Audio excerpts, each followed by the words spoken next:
Hello and welcome to this online presentation.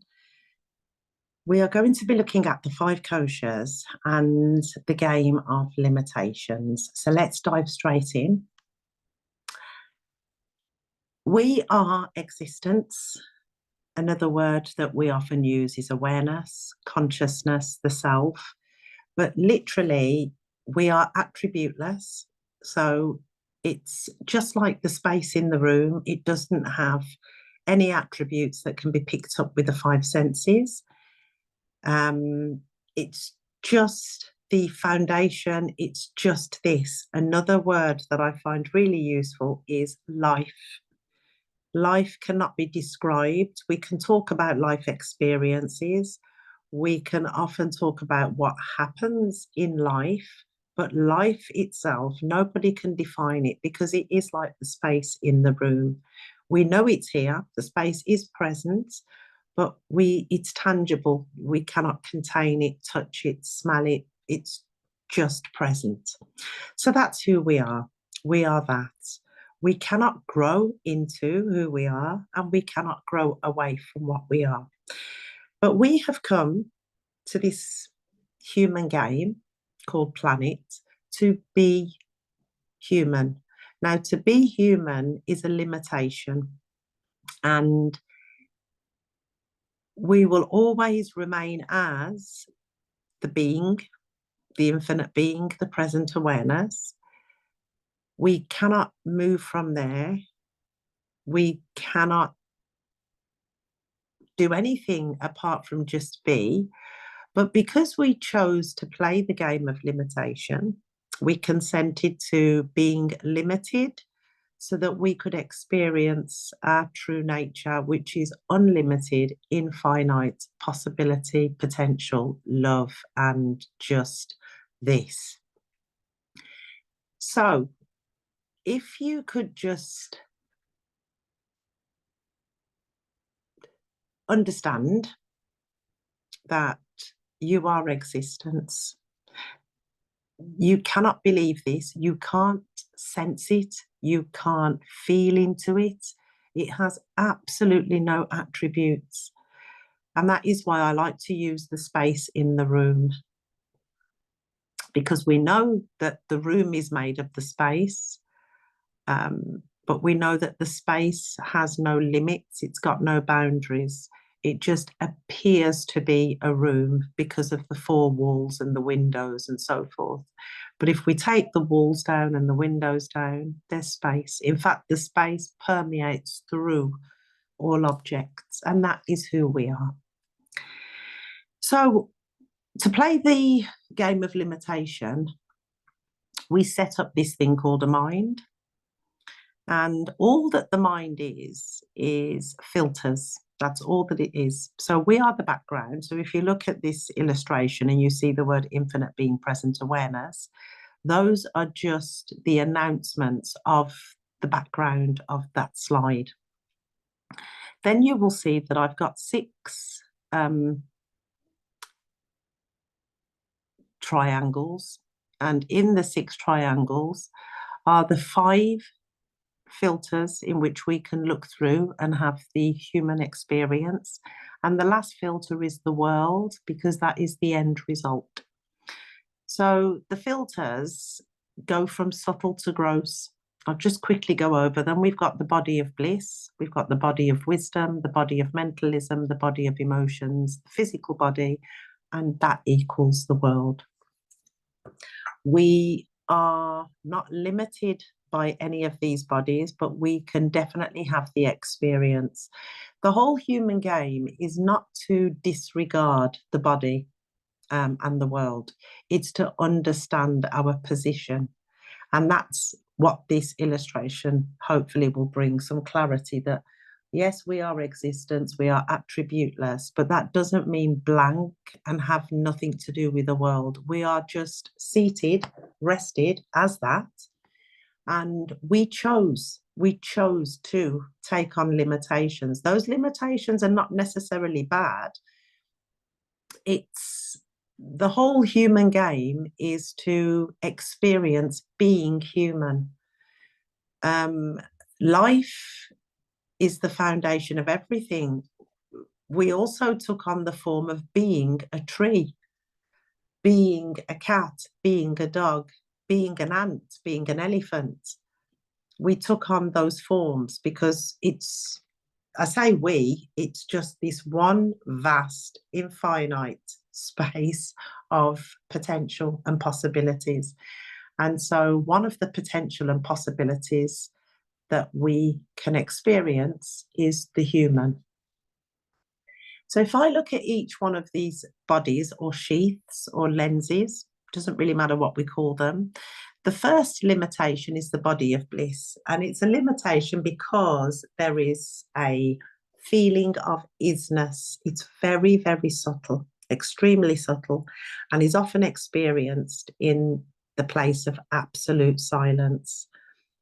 There's a very, even silence, the body of bliss has that silence to it, but it's an alive silence.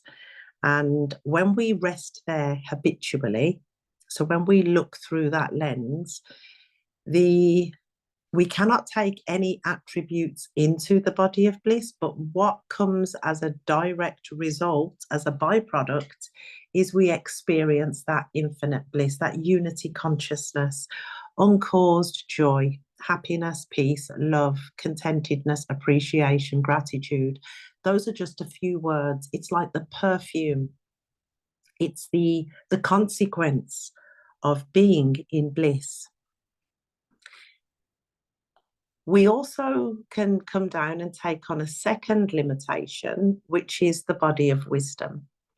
The body of wisdom is often described as the witnessing presence of consciousness, but it's not witnessing, looking at anything, paying any interest. It's just the noticing of all forms arising equally and effortlessly. Now, the equality is that the energy of anger arises in exactly the same conscious field as the energy of happiness.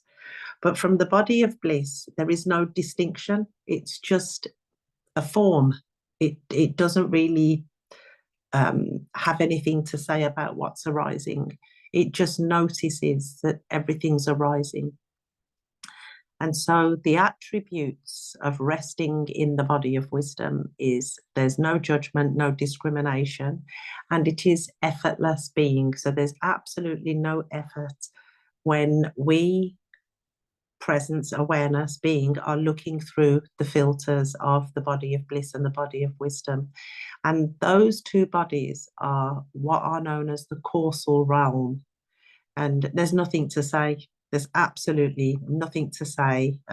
You're just resting, and it's as if life is kissing you. It's just so delicious. And so all that happens in that body is aware of all forms arising, and it's an impersonal field. There is no my body, my car, my house, you, me. There's nothing. It's just all of those things arise, and there's no labeling. It's just bliss. The third decline is the body of mentalism, and that's the third limitation. And that is where we can get invited onto the roller coaster. So we get invited into the subject object world, you, me, him and her, us and them, right and left, right and wrong, good and bad. So it's the dualistic realm. And that's where we can experience the mind giving comparison. It can cause conflict and separation. And that third realm is we can only enter into it by being invited. So we get invited by other beings. We get invited by, well, we'll call it the world, because there's things that we've declined from, we've come down from wisdom, where all forms are arising equally and effortlessly. And when we go into the game, there's no longer that unity consciousness. It's very separate. It's, oh my God, I am a body with a mind and emotions, and you are a body with mind and emotions. And then we can take on the likes and the dislikes. And it can be quite compromising because we can go really deep into the game, and it can feel like real separation to another level. The next decline, the fourth limitation, is the body of emotions. And I think we all know what emotions are. We can have turbulence with emotions. The thing with emotions is they are not stable. They come and they go. And because of the filter of mentalism and the filter of emotions, they are called the astral realm. So it's hand and glove. Just like the body of bliss and the body of wisdom come together in the causal realm, these two come together and make the astral realm. And that's where everything is imagined. We imagine thoughts. We can do all sorts in the astral realm. It's a very playful realm. However, we can have that strong sense of separation and think that we are just a body. The fifth and final limitation is the physical realm. So we've got the physical body and we've got form, and we can have that physical experience of heat, food, pleasure, physical pain. We can have good physical experiences and we can have not so nice physical experiences, but they are subject to change, good and bad. So when we function from effortless being, which is the body of bliss and the body of wisdom, and when we utilize all of the koshas in alignment with our true nature, the human experience goes from being invited into the game and dualistic more into wellness and stability. Because we actually never left our true nature, because we can't. It's impossible. It's absolutely impossible to leave who and what you are. It's impossible to grow more into who and what you are. We can certainly experience our true nature more than we do the world, but we can't grow into it and we can't grow away from it. We are that. We are the space in the room. So really, it's a game of hide and seek. So we never left our true nature of infinite being, but we do have the option to pretend to leave it by projecting our consciousness through the different sheaths, and we can have different experiences. We are not present within the realms, we are only looking through them. So the awareness, the isness, the presence, God, the self, does not enter the human game. It's rested, but then what enters the human game is something called attention. So when we set up the mind, we set up this thing called attention, which projects through the lower realms from the body of mentalism. And the attention is the thing that feels like me. It's carrying the identity of I am. The attention is the person. But when we rest in the body of bliss and the body of wisdom, there is no such thing as attention. So to be invited into the game, we need to narrow the focus. That narrowing of the focus is called attention. You've heard it say, pay attention to this, pay attention to that. Attention is not an entity, it's just the narrowing of the focus. That then becomes attention, and it's very powerful. It's the power coming from the self, zooming into the filters. We don't zoom into the filters in the causal realm. We don't create that attention, but when we get invited through the attention. And that is how we can have the experience of being human on a roller coaster.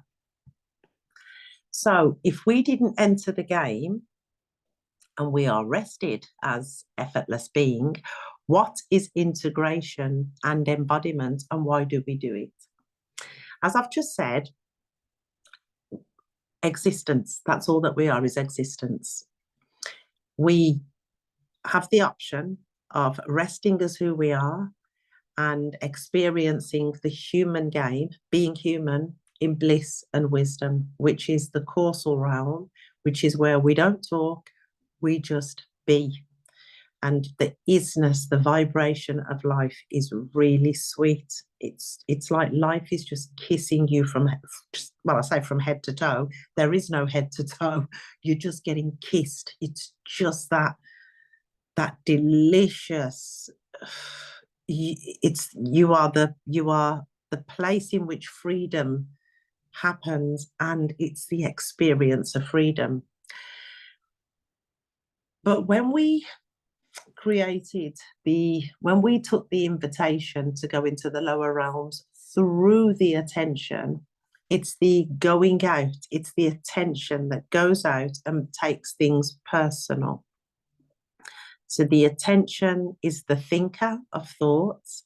The attention is the thing that says, these are my emotions.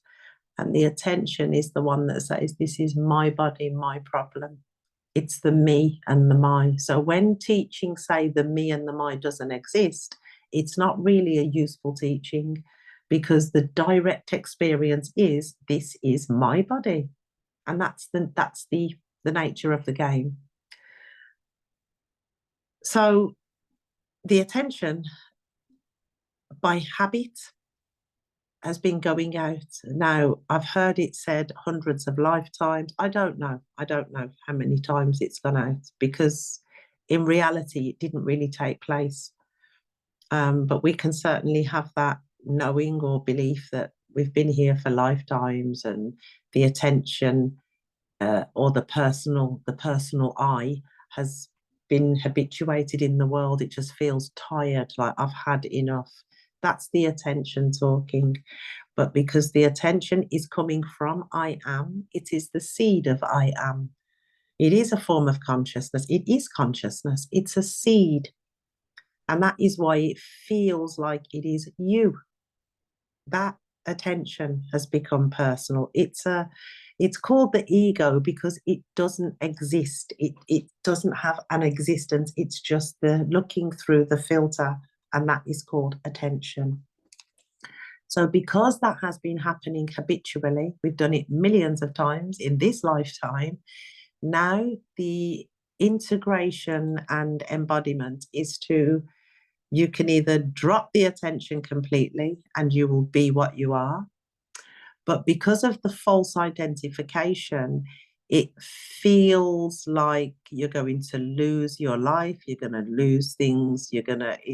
So a lot of teachings are to gently invite the apparent attention back into the higher realms, or at least to look at the higher realms. But the attention cannot enter into the body of bliss because we can't take anything there, but it can certainly have the experience of wisdom. It can certainly have the experience of intuition and knowing, and all the benefits of resting in wisdom. And then it's as if the attention just gets weaker and weaker and weaker. All it really is the narrowing and the widening of the lens. The narrowing creates the attention, which creates the sense of I am a person. And when we let go of that habit, we realize the attention didn't really exist, but we can recreate it at any time, because it, like I said, it's not an entity. And that is why most of us go through what's known as integration and embodiment, because I think it's important to realize that how we experienced being in the lower realms of experience was by invitation, and because we kept on going there innocently, it's just the falling asleep to the true nature. That's all that it is. But because we kept going there, we integrated and embodied that into the denser realms. So that was done by integration. How do we integrate? Repetition. If we repeat something for long enough, it becomes embodied, and then it becomes part of the you, which is the attention. So the way out is the way in. We turn and we integrate going in the opposite direction, which then becomes embodied. And that is then called waking up. You are awake. So I'll just do a quick overview on integration. Through ignorance, we ignored our true nature, believed ourselves to be a limited body with a mind, emotions, and a world. We did this by consenting to limitations of being human. We integrated beliefs, concepts, and ideas of personalization. We subscribed to the concepts of the human game, which became our integrated experiences. And then embodiment is where we have agreed to enter into the experience of the human game through constant integration. What is repeated action eventually becomes embodied. It's important to know that we are not the human, we are the infinite being having the experience of being human. And so the thing that most of us are looking for, that happiness, is how to get off the roller coaster. We become proficient in declining the lower frequencies and rest as effortless being. And that is the integration. We have the option to just pull the plug on the whole thing, which is just swipe the attention. And then there's an experience of being awake, and then resting and resting and resting, we become aware. And it's different for everybody because it depends how often the attention is going out. When the attention goes out, it's called seeking. So the attention was created so that we could experience seeking, looking away. So really, the path of self-realization, waking up, awake, aware, falling asleep to the game, declining invitations, it's just to be understood that you are the self. You never entered into the human game, just like you never entered into the elephant game, the becoming an elephant or a tiger. We are love and intelligence and human potential. At any time, at any point, we can look through any of those filters and become human or whatever it is that we want to become. So when we turn away from that, it's called repentance, it's the attention, it's the dance of the human game. This is how you win the game. You turn the attention, which feels like it feels like I am turning around, I'm going back home. It doesn't matter. It gets turned, and then it starts to let go of identification. And again, for everybody, it's different. It's because there's no one way of letting go of the identification. But then that which is letting go of the identification, whether it's declining invitations, it doesn't really matter how it does it. That is the attention saying, I'm going back home. That's the prodigal son. And then when it does go home, it never existed. It reminds me of a Bible scripture that says, you cannot meet with the face of God and live. Nobody has ever seen God and lived. And that body, that nobody, is the attention, because as soon as the attention is swallowed up by the light of consciousness, the person is no more. Nothing is personal. Everything remains. We do not lose the world. We become more and more and more. It becomes so enriched. And that is what this whole presentation is about. It is not about divorcing the human body, because if you're going to divorce it, all you need to do is drop this attention and just go back to the coursal and sit there and don't say nothing, and you will be closest to your true nature. And then you can drop the two other realms as well. We can do what we want. It's a field of potential and possibility. But there's a deep knowing that the human character was created for us to, it's like you're in a kingdom and you don't know what you've got because you're not short of anything. So there's no real appreciation and gratitude for constant food and constant drinks and heat and just an overflow of love. And then we leave the kingdom and we go into a desolate place and we experience seeing violence, and we're thirsty and we're hungry and we're poor and we're cold. My God, we know that we're missing something because this it does not feel right. This doesn't feel like the kingdom. And so we turn around and make our way back to the kingdom. When we come back, as we're coming back home, we are letting go of the trauma of the world that we experienced. As we come back, when we get back to the kingdom, how much gratitude and appreciation for life do you think we would have? Immense. Because you don't know what you've got until it's gone. And that was the game of life. It's as if the space in the room has no attributes, but had the potential and possibility to become limited so that it could experience itself, because it's like you don't know heat. If you're born in a freezing cold country and that's all you know, that's all you know. But then when you go to a warm country, you'd be like, oh my God, this is amazing. My limbs feel free. I'm not always contracted. Oh, this is amazing.